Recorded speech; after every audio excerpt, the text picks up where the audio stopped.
Merci de rester fidèle au programme d'Africa News et à cette émission. Vous êtes bien sûr dans Football Planet, dont voici les titres. Coupes africaines des clubs, c'est parti pour la conquête des titres. Début des éliminatoires avec les préliminaires disputés durant le week-end. Les résultats, aussi bien en Ligue des Champions qu'en Coupe de la CAF, sont à retrouver dans cette émission. On reviendra également sur l'édition 2019 de la Ligue des Champions et ce revirement à 90 degrés de la CAF dans le dossier de la finale entre l'Espérance de Tunis et le Wydad de Casablanca. Un soulagement pour l'instance continentale qui s'enlève une épine du pied. Au sommaire également, le Gabon et l'officialisation de Patrice Neveu à la tête des Panthères. Les qualifications à la CAN 2021 et au Mondial 2022, ce sont les très ambitieux objectifs fixés aux techniciens français. Le journaliste gabonais Rodrigue Bekale nous dira ce qu'il en pense dans cette émission. Salut à tous et bienvenue dans Football Planet. Nous démarrons donc cette émission par cette volte-face de la CAF dans le dossier de la finale de la Ligue des Champions. L'instance continentale est finalement revenue sur son premier verdict après le rejet de sa décision de faire rejouer le match par le tribunal arbitral du sport. Un revirement qui met fin à un épisode qui aura terni davantage l'image d'une institution dans un tableau déjà bien sombre. C'est un sujet de Bridget Ougoué et Ignatius Anor. C'est un véritable soulagement pour l'Espérance de Tunis et une épine de moins dans le pied de la CAF. Après plus de 2 mois de rebondissement et d'incertitude, le dossier de la finale de la Ligue des Champions a finalement connu un dénouement.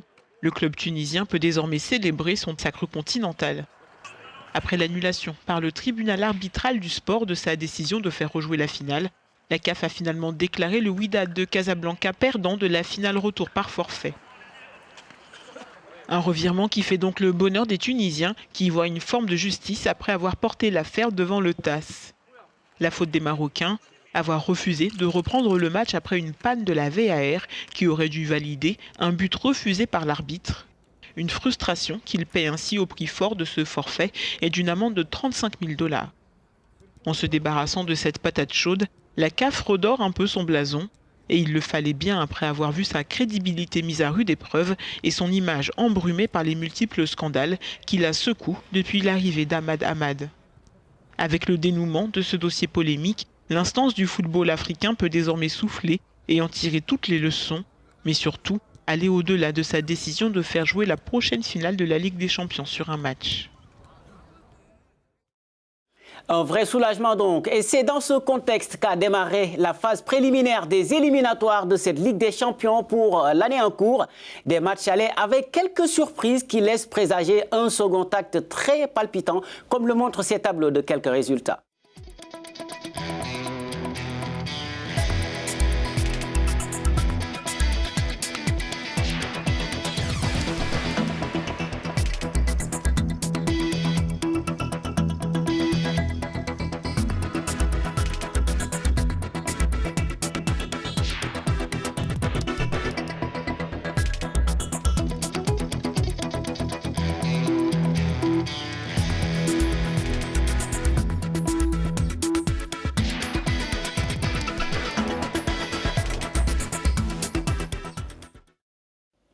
Rendez-vous le 23 août prochain pour le début de la manche retour de cette phase préliminaire de la Ligue des Champions 2019-2020.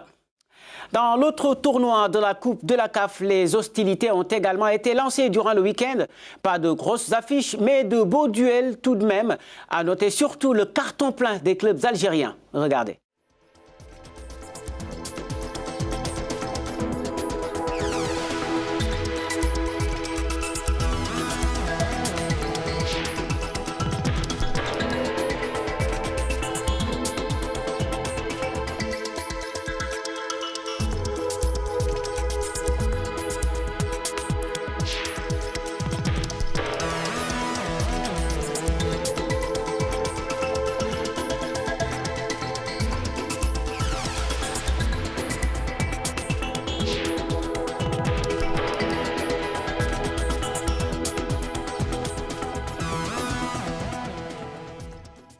Notez également que les matchs retour de ces préliminaires de la Coupe de la CAF se jouent en fin de la semaine prochaine. Et on change de chapitre pour parler de l'officialisation de Patrice Neveu à la tête de l'équipe nationale du Gabon. Un contrat de 4 ans et des objectifs de qualification à la CAN 2021 et au Mondial 2022. Des objectifs qui paraissent surréalistes avec leur lot d'interrogations. Le sujet est signé Niacha Keimutizwa et Erika Josia Maquette. C'est désormais officiel. Patrice Neveu prend les commandes de la tanière des Panthères. Le technicien français qui a paraphé un contrat de 4 ans débarque avec la tunique du sauveur d'un football gabonais en pleine dépression. Mais l'ancien entraîneur de la République démocratique du Congo a du pain sur la planche. Alors qu'on le pensait arriver en reconstructeur d'une équipe nationale en lambeaux, il s'est vu confier une mission bien plus complexe, qualifier l'équipe à la CAN 2021 et à la Coupe du Monde 2022. Des objectifs surréalistes aux yeux de beaucoup d'observateurs, et ils n'ont pas totalement tort. Car au vu des déboires de l'équipe de ces derniers mois, il y a bien des raisons de se poser des questions sur les ambitions et la démarche de la Fédération gabonaise de football. Pourquoi autant de précipitations? Ne valait-il pas mieux prendre plus de temps pour remettre sur pied une équipe compétitive en fixant des objectifs aussi élevés et peut-être même trop ambitieux? L'instance fédérale gabonaise n'est-elle pas en train de se tirer une balle dans le pied? Autant de questions qui ont de quoi semer le doute dans l'esprit des Gabonais. Et maintenant, en ligne avec nous de Libreville, Rodrigue Abdoul Bekale, journaliste gabonais. Merci Rodrigue, heureux de vous avoir une fois de plus dans cette émission. Alors, Patrice Neveu a été officiellement installé dans ses fonctions de sélectionneur avec pour objectif, on l'a dit tout à l'heure, la CAN 2021 et le Mondial 2022. Est-ce vraiment réaliste comme objectif après tout ce que l'équipe a vécu ces derniers mois? Moi, je ne pense pas que c'est réaliste et je ne pense pas qu'on devrait fixer cet objectif à Patrice Neveu. C'est normal d'un côté aussi anormal. Normal pourquoi? Parce que les responsables qui dirigent le football ont bien sûr les objectifs à atteindre dans leur gestion.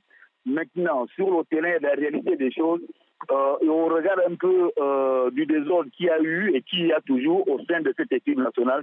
Je ne pense pas tout de suite qu'on peut assigner des objectifs pour la CAN 2021 à Neveu qui ne connaît pratiquement pas le Gabon. C'est vrai qu'il connaît l'Afrique, il connaît les joueurs de l'équipe nationale du Gabon. Et vous le savez, et vous l'avez dit, ces joueurs sont complètement vieillissants. Ce sont des joueurs qu'on ne peut plus compter sur une longue période. Surtout que tout semble à refaire. Comment faire maintenant pour mettre en place une équipe compétitive sans des joueurs vieillissants et dans un contexte où le championnat national est presque inexistant? Je ne vous le laisse pas dire. C'est exactement le nœud du problème ici au Gabon. L'ancien ministre Alain Claude Bilize qui était là, qui avait dissous la sélection nationale, était clair. La dissolution de l'équipe nationale était due au fait qu'on ne produisait pas les joueurs capables de défendre les couleurs de l'équipe nationale. La majorité des joueurs sortaient seulement que de l'Hexagone. Maintenant, lorsqu'on fait venir un nouvel entraîneur, on a su des objectifs bien précis. L'objectif premier ne devrait pas être la CAN 2021, mais plutôt la reconstruction, la détection des talents gabonais qui sont éparpillés un peu de partout dans le Gabon. Dieu merci, il y a une direction technique également qui existe. À la tête, Raphaël Zamba, il a sillonné un peu la majorité des pays pour pouvoir avoir des joueurs de qualité, peut-être pas pour être à l'équipe nationale tout de suite, mais déjà avec une vision vers le futur. La seule unique chose qu'il faut faire venir Patrice Neveu à Libreville, il prend son quartier, travaille en bonne collaboration avec la direction technique avec laquelle on sillonner la majorité des villes du Gabon et regarder également un championnat qui se joue désormais en tournoi. On parle désormais d'un retour au déroulement du championnat normal. Maintenant, à quand ça démarre, on ne peut pour le moment pas vous dire avec exactitude, parce que chez nous, les années se suivent et se ressemblent en matière de football ou encore en matière de sport. Chaque année, les mêmes problèmes, mais chaque année aussi, la même équation qui se nomme Aubameyang. Pensez-vous que Neveu soit vraiment le profil d'entraîneur idéal pour pouvoir gérer ce cas sans trop de dégâts pour l'équipe? Quand on essaie de faire le parcours de Neveu, l'histoire de Neveu, partout où il est passé en Afrique, il a toujours des problèmes avec les dirigeants. Pourquoi? Parce que tout simplement, certains dirigeants se sont initiés dans ces choix. Soit un joueur se serait comporté pas dans les bonnes conditions. Neveu aujourd'hui soit peut-être la personne la mieux indiquée pour gérer cette compétition. Maintenant, première étape avec Pierre-Emerick, c'est de discuter avec lui pour voir si Pierre-Emerick a encore la capacité et l'amour de défendre le levé jaune-bleu. Deuxième chose, on risque de considérer Pierre-Emerick Aubameyang comme étant un caillou dans la chaussure. Pourquoi il n'y a que lui avec qui l'équipe nationale a toujours eu des difficultés?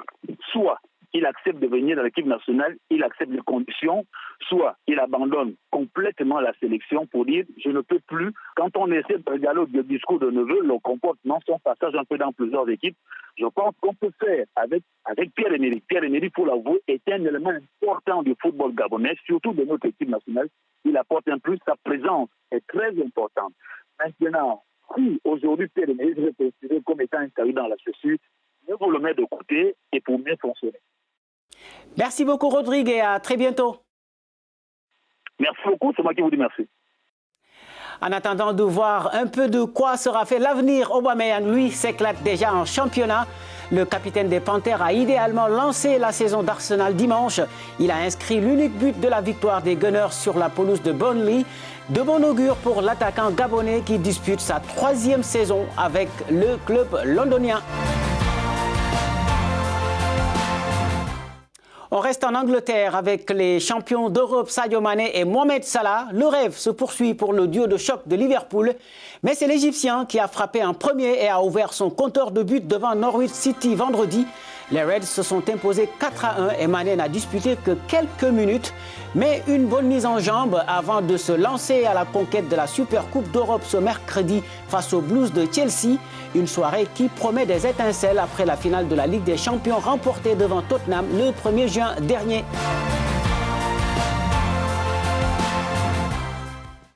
Et c'est cet élément qui siffle la fin de cette émission à retrouver sur notre site web www.africanews.com. On se donne rendez-vous la semaine prochaine pour un autre numéro de Football Planète. Excellente semaine à vous. Au revoir.